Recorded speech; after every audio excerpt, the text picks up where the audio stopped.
નમસ્કાર મિત્રો, આ વિડીયોમાં આપણે ધોરણ 7ના વિદ્યાર્થીઓ માટે સ્વઅધ્યયન પોથી ભાગ 3 ઇંગ્લિશ વિષયમાં ત્રીજું યુનિટ યસ આઈ વિલ એની એક્ટિવિટી 5મી, 6ઠી અને 7મી જોવાની છે. આ પહેલાના પહેલી અને બીજી એક્ટિવિટી અને ત્રીજી, ચોથી એક્ટિવિટીના વિડીયોઝ પણ મૂકેલા છે, એ પણ તમે જોઈ લેજો. ચાલો જોઈએ હવે આપણે 5મી, 6ઠી અને 7મી એક્ટિવિટીનું સંપૂર્ણ સોલ્યુશન. ત્યારબાદ હવે 5મી એક્ટિવિટી આપણે જોઈએ. નીચે આપેલ દરેક શબ્દનો ઉપયોગ કરી વાક્ય બનાવો. તમને chief guest, door step, hungry, proof અને ક્વિકલી 5 શબ્દો આપેલા છે. આપણે આ રીતે વાક્ય બનાવી શકીએ. તમે આ સિવાયના બીજા વાક્યો પણ બનાવી શકો.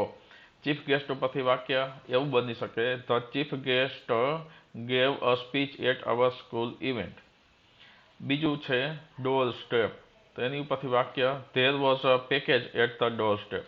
ત્રીજું છે hungry, I was very hungry after school. ચોથું પ્રૂફ, તો I showed my homework as proof. પાંચમું છે quickly, I finished my homework quickly. અને છઠ્ઠું વાક્ય છે શબ્દ છે સ્પેશિયાલિસ્ટ. એની ઉપરથી આપણે વાક્ય આ રીતે બનાવી શકીએ: we visit a specialist for my sore throat. તો મિત્રો, આ રીતે તમે આ શબ્દોનો ઉપયોગ કરીને કોઈ પણ વાક્ય બનાવી શકો. છઠ્ઠી એક્ટિવિટી છે આપેલ ચિત્ર જોઈને તેના વિશે 5 વાક્યો બનાવો. આ ચિત્ર ઉપરથી આપણે 5 વાક્યો બનાવવાના છે. આવી રીતે આપણે 5 વાક્યો બનાવી શકીએ કે this is a picture of the classroom. ક્લાસરૂમનું આ પિક્ચર છે. There are 4 students in the classroom. ક્લાસરૂમમાં 4 વિદ્યાર્થીઓ છે. The teacher is pointing at the number 2. શિક્ષક એટલે કે શિક્ષિકા છે એ 2 નંબર બતાવી રહી છે. The 4 students are sitting in their desk. 4 students એમની ડેસ્ક પર બેઠેલા છે. One of the students has raised their hand. એક વિદ્યાર્થીએ હાથ ઊંચો કરેલો છે. અને the classroom is bright and cheerful. Classroom પ્રકાશિત અને cheerful છે.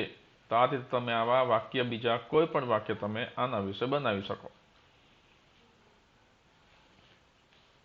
ત્યારબાદ બીજું ચિત્ર આપેલું છે, એમાં તમે ડોક્ટરને જુઓ છો, દર્દીને જુઓ છો. તો આપણે આ રીતે વાક્ય બનાવી શકીએ: a doctor is helping a patient who is laying on a bed. બીજું વાક્ય છે the patient has a tube connected to give medicine. ત્યારબાદ ત્રીજું વાક્ય છે the doctor is writing something on a paper. ચોથું છે the patient looks relaxed and calm. પાંચમું છે the doctor is taking care of the patient. ત્યારબાદ આપણે ત્રીજું ચિત્ર આપેલું છે એ જોઈએ. અહીં તમે જોઈ શકો છો શાકભાજીવાળો છે.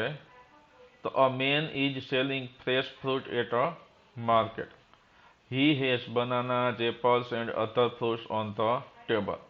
There is a sign that says fresh fruit in front of the table. ચોથું છે the main is smiling and talking two people. અને પાંચમું છે the fruit look colourful and tasty. તો આ રીતે તમે આની ઉપરથી બીજા કોઈ પણ વાક્ય બનાવો તો ચાલે.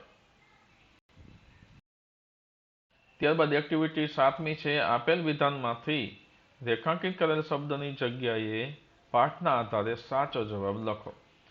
વિધાન છે Mister Jadeja is a salesman. સેલ્સમેનની નીચે અંડરલાઇન કરેલ છે. આપણે એની જગ્યાએ સાચો જવાબ પાઠના આધારે શોધીને લખવાનો છે. તો એમાં આવે છે Mister Jadeja is a policeman. ત્યારબાદ બીજું વિધાન છે Reshma is a hairstyle specialist. Hairstyle specialist છે એટલે કે હેરસ્ટાઇલ છે એની જગ્યાએ આપણે સાચું શબ્દ મૂકવાનો છે. તો બનશે Reshma is a mehndi specialist. ત્રીજું વિધાન છે the educational qualification of Mrs Sharda Modi is MA LLB. તો MA LLB ની જગ્યાએ આપણે શારદા મોદી છે એ BA LLB છે. તો આવું વાક્ય બનશે the educational qualification of Mrs Sharda Modi is BA LLB.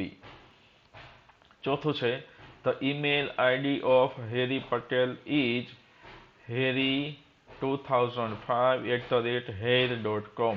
તો આની જગ્યાએ આપણે સાચું ઈમેલ આઈડી મૂકવાનું છે. તો આવું બનશે. The email ID of Harry Patel is harry2007@happyhair.com. પાંચમું છે હેરી પટેલ સેલ્સ ટૂથપેસ્ટ. તો ટૂથપેસ્ટની જગ્યાએ આપણે સાચો શબ્દ શેમ્પુ મૂકીને વાક્ય બનાવશું. Harry Patel sells shampoo. છઠ્ઠું છે Mrs Modi was the host at a function. તો હોસ્ટની જગ્યાએ આપણે સાચો શબ્દ ચીફ ગેસ્ટ છે તો આ રીતે મૂકશું. Mrs Modi was the chief guest at a function. તો અહીં 7 એક્ટિવિટી છે એ પૂર્ણ થાય છે. હવે આપણે જોઈએ ફન ઝોન આપેલું છે કે આપેલા શબ્દોને પઝલમાં યોગ્ય રીતે ગોઠવો. અહીં તમારે યોગ્ય રીતે શબ્દોને ગોઠવવાના. Shampoo, mayor, salesman, policeman, doctor ને એન્જિનિયર. અહીં શેમ્પુ શબ્દ આપેલો છે. હવે આ રીતે સેલ્સમેન બનશે, આ જગ્યાએ મેયર આવશે, આ જગ્યાએ પોલીસમેન આવે છે, ત્યારબાદ ડોક્ટર આવશે અને આ રીતે એન્જિનિયર એ શબ્દ આપણે અહીં ગોઠવવાના છે. તો મિત્રો આ સાથે આ પ્રકરણ અહીં પૂર્ણ થાય છે. મારી YouTube channel my students education તમે જો હજી સુધી સબસ્ક્રાઇબ ન કરેલ હોય તો સબસ્ક્રાઇબ કરજો અને તમારા અન્ય મિત્રોને પણ આ વિડીયો શેર કરજો અને ચેનલ સબસ્ક્રાઇબ કરવા માટે જણાવજો. ધન્યવાદ.